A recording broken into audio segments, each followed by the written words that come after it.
再来看南投县昨下晡落一阵大雨，东部温泉区发生土石流，到95线道路中断哦。公所是请厂商伫暗时10点外来抢通，目前是单线双向轮流通车。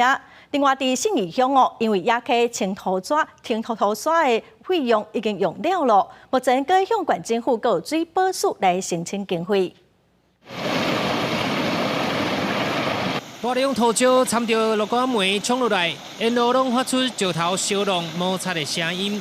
南投县信义乡东部温泉区一位山沟，23号晚暗爆发土石流，为开高巷一路溢出来到投95线4.3公里的路面，阻断双向交通。警方是赶紧到现场劝交通水管制。昨天的傍晚大概5点半，土石流下来撞到我们这个95线的道路。 车辆的部分东部要下来了，大概有20几部，而这水里上来要回去的也差不多25、26部。信义乡公所表示，23号下晡山区落雨，地区爆发土石流，加在无任何搜救的案件，敢若有居民受到影响，无法度进出，赶紧请合约厂商来清理土石。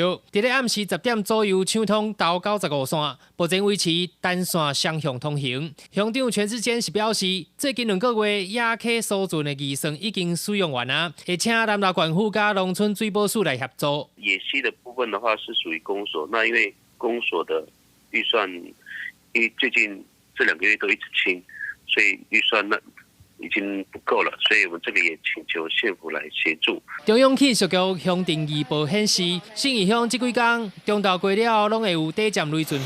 公所除了请厂商继续来清理土石，也会申请备案严防灾害扩大。记者南投报道。